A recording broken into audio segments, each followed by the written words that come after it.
Bismillahirrahmanirrahim. Assalamualaikum warahmatullahi wabarakatuh. Selamat siang semuanya. Hari ini pada video ini kita akan membahas tentang praktikum dasar sistem kendali untuk unit 3 yaitu membuat model fungsi alih motor DC. Kemudian kita akan mensimulasikan atau menjalankan model fungsi alih dari motor DC yang sudah kita buat dengan Skylab. Oke, kita mulai dari tujuan dari praktikum. Tujuannya yaitu untuk membuat model fungsi alih dari motor DC dan memahami tentang karakteristik dari motor DC berdasarkan pada respons sistem. Nah, respons sistem di sini adalah settling time, rest time, kemudian overshoot, dan steady state error-nya. Kemudian, ini adalah dasar teori tentang motor DC. Jadi motor DC adalah motor arus arah ya, yang digunakan untuk atau berfungsi untuk mengubah energi listrik menjadi energi mekanik. Jadi dengan menggunakan motor DC ini, dia dapat merubah energi listrik dari baterai atau aki yang memiliki tegangan DC atau arus arah menjadi gerakan mekanik atau gerakan berputar, bentuk dari gerakan mekaniknya. Kemudian, motor DC ini dia memiliki masukan tegangan ya, yaitu di kutub positif dan negatifnya. Jadi ini, ada kutub positif negatif. Ini yang sebelah kanan, motor DC yang tidak ada encodernya, kalau yang sebelah kiri ini adalah sensor motor DC yang ada sensor encodernya. Fungsi sensor encoder di sini untuk menghitung kecepatan sudut atau kecepatan putar dari motor DC. Kita kembali lagi tadi, motor DC memiliki input tegangan ya di kedua kutubnya, positif dan negatif. Kemudian jika kedua kutubnya itu diberikan sumber tegangan, contohnya adalah aki atau baterai, maka motor DC akan berputar. Nah, putarannya itu memiliki variabel yaitu posisi sudut dan kecepatan sudut. Kemudian di kedua kutubnya, jika kita pasang di salah satu kutubnya dengan ampere meter, maka akan muncul atau keluar nilai arus dari motor DC ini.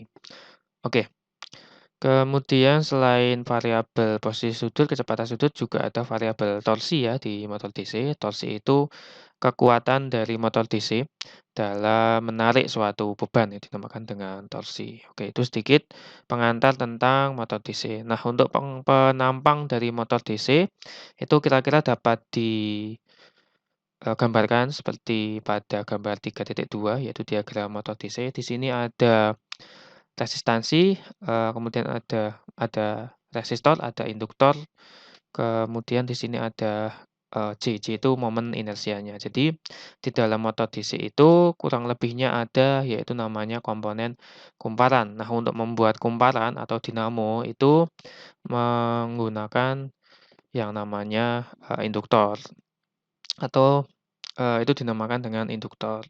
Kemudian di dalam induktor atau kumparan tersebut itu terdapat nilai resistansi. Jadi digambarkan penampangnya di sini ada resistor dan ada induktor di sini. Kemudian untuk, eee, kumparannya itu juga memiliki inersia atau, eee massa ketika berputar.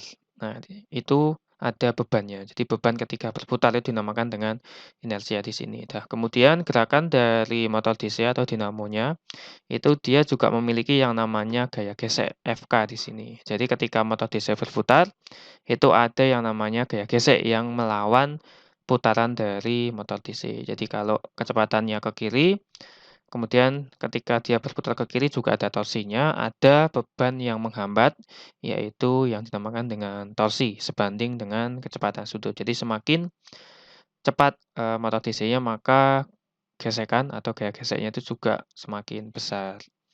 Oke, kemudian, untuk membuat model dari motor DC ini dalam bentuk fungsi alih, pertama kita harus melakukan pendekatan analisis menggunakan hukum Newton dan menggunakan, hukum Kirchhoff tentang, tegangan. Sebelum kita menganalisis lebih lanjut, di sini ada beberapa variabel-variabel yang perlu kita definisikan terlebih dahulu. Di sini variabel yang pertama yang kita definisikan adalah besarnya torsi itu sebanding dengan arus dikalikan dengan konstanta dari torsi motor. Maaf, ini konstanta torsi motor ini dapat didapat dari datasheet dari motor DC yang kita gunakan. Kemudian variabel selanjutnya adalah gaya gesek yang berhubungan dengan kecepatan sudut di sini. Jadi gaya gesek itu sebanding dengan kecepatan sudut dikali dengan variabel konstanta gaya gesek. Dari sini dapat kita ketahui semakin cepat kecepatan sudut atau putaran dari motor, maka gaya geseknya juga semakin besar. Kemudian variabel yang selanjutnya adalah back EMF. Jadi ketika motor DC itu berputar, dia juga ada tegangan balik motor. Itu dapat dituliskan tegangan balik sama dengan konstanta sebanding dengan kecepatan ini bukan kecepatan sudut ya, ini omega dot itu berarti percepatan sudut dikali dengan konstanta tegangan baliknya di sini. Jadi ini 3 variabel yang kita definisikan dulu, torsi, gaya gesek, dan tegangan balik di sini. Oke, ini ada omega ya, ini simbol omega atau kecepatan sudut. Kalau omega dot itu simbol untuk percepatan sudut atau kecepatan sudut diturunkan 1 kali. Hasilnya adalah percepatan sudut. Setelah itu kita akan lakukan analisis menggunakan hukum Newton 2 tentang rotasi di sini. Persamaannya adalah sigma torsi sama dengan I alfa atau inersia dikali dengan percepatan sudutnya di sini. Nah, percepatan sudut di sini saya tuliskan dalam bentuk omega dot. Kemudian I itu adalah inersianya, saya tuliskan dalam variabel J. Kemudian sigma torsi di sini. Jadi kita harus mendefinisikan variabel yang berhubungan dengan torsinya. Nah, di sini ada torsi dan FK. Jadi torsi dihambat ketika motor DC itu berputar, ada torsi yang timbul, kemudian akan berlawanan dengan gaya geseknya FK di sini. Kemudian variabel torsi kita tuliskan KT dikali dengan I sesuai dengan yang sudah definisikan di atas. Kemudian FK sama dengan KB dikali omega. Ini adalah persamaan dinamik dari motor DC dengan pendekatan hukum Newton tentang rotasi. Oke, ini persamaan yang pertama. Kemudian persamaan yang kedua atau analisis yang kedua berhubungan dengan hukum Kirchhoff tentang tegangan di sini. Jadi kalau di hukum Kirchhoff tegangan beban sama dengan tegangan sumber di sini.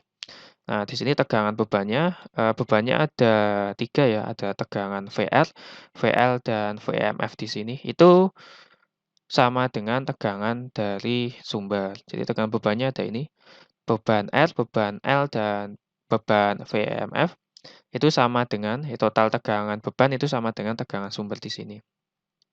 Oke, dapat kita tuliskan VR plus VL plus VMF sama dengan VDC di sini. Kemudian VR itu adalah I dikali R atau R kali I. Kemudian VL adalah LDI per DT. Kemudian VMF tadi sudah kita definisikan KE dikali dengan ini omega ya. Omega dot.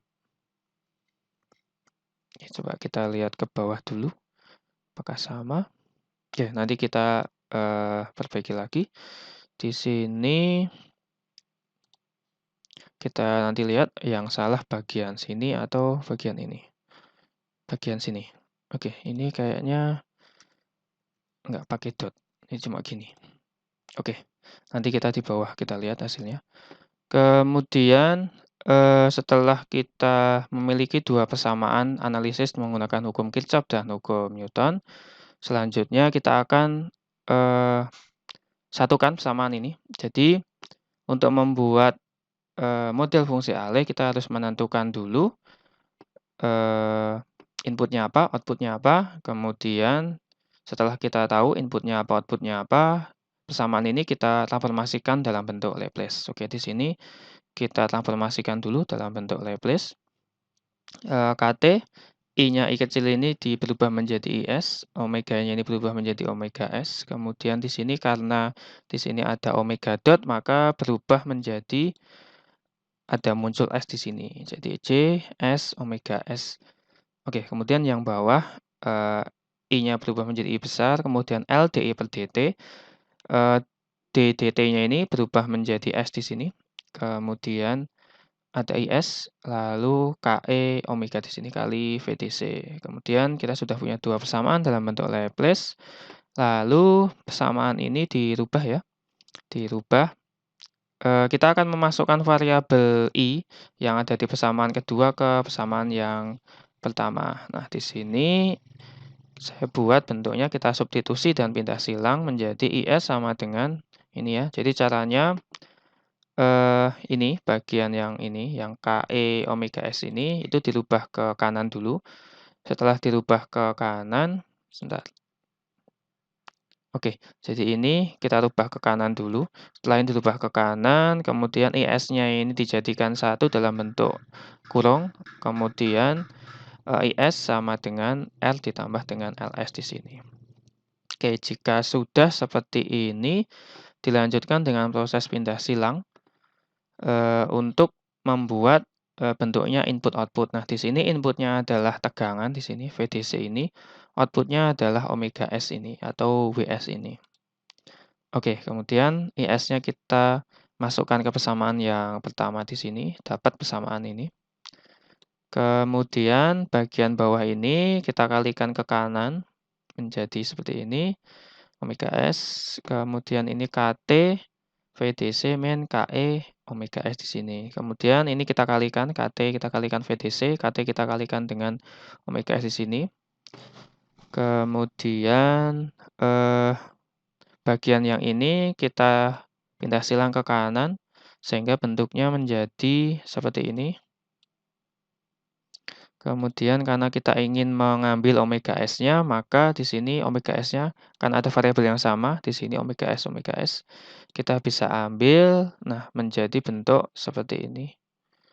Omega S. Nah, di sini sudah ada VDC di sini, sudah ada omega S sendiri yang dalam bentuk sendiri.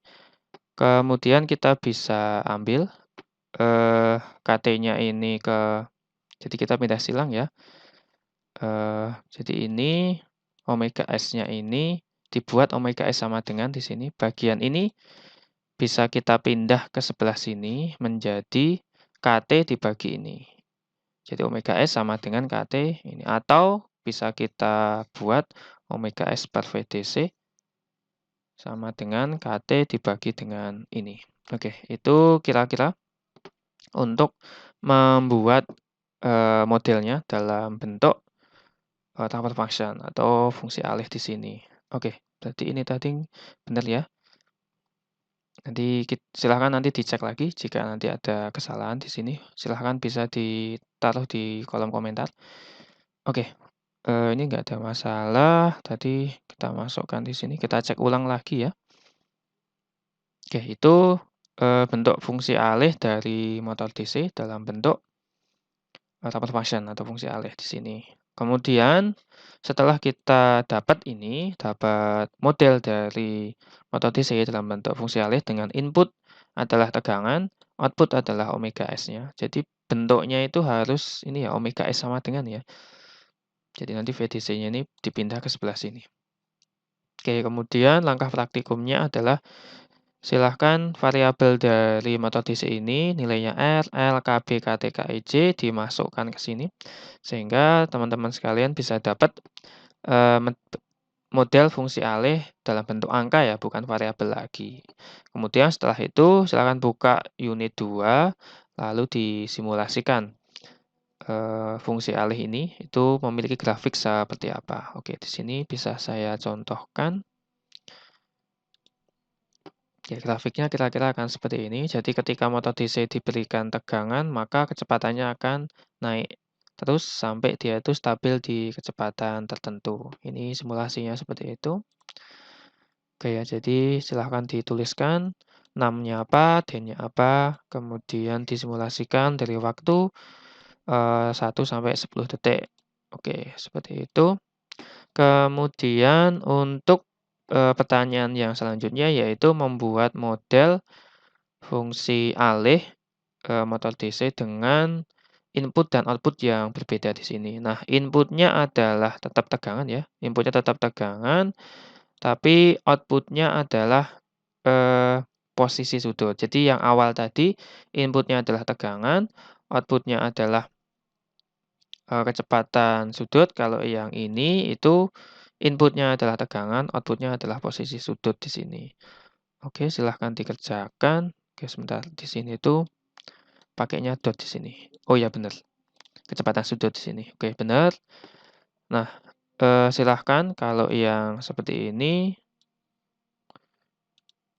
itu bagaimana untuk, eee, persamaannya, untuk prosesnya seperti apa untuk mendapatkan persamaan ini. Jadi bagaimana prosesnya? Seperti tadi, seperti di atas. Jadi persamaan ini kita rubah dulu dalam bentuk Laplace dengan menggunakan formasi Laplace. Kemudian kita lakukan pindah silang sampai didapatkan model fungsi alih dengan input tegangan di bawah ini dengan input tegangan, kemudian keluarannya adalah posisi sudut. Itu untuk pertanyaan nomor 6. Kemudian silahkan disimulasikan dan dihitung nilai rest time, setting time, peak time, dan overshoot ini secara manual. Oke, jadi digambar menggunakan penggaris, kemudian ditulis dengan pulpen atau dengan pulpen ya, dengan pulpen, kemudian dihitung berapa nilai settling time, peak time, dan overshoot-nya secara manual. Jadi tidak menggunakan program ya, yang ini. Jadi ditulis, digambar tangan. Oke, kita lihat unit yang sebelumnya untuk responnya. Oke, jadi ini untuk waktu naik di sini. Jadi sampai menyentuh angka 1 ini waktunya berapa di sini. Dituliskan. Kemudian ini adalah settling time, jadi kestabilannya, waktu kestabilannya ini. Ini adalah overshoot-nya, kemudian ini adalah waktu puncak di sini. Oke, demikian kurang lebih tentang penjelasan, praktikum TSK unit 4 tentang membuat model fungsi alih dari motor DC dan mengamati respon atau respon sistemnya. Oke, demikian yang dapat saya sampaikan, kurang lebihnya mohon maaf, silakan dikerjakan. Terima kasih. Akhirul kalam, wassalamualaikum warahmatullahi wabarakatuh.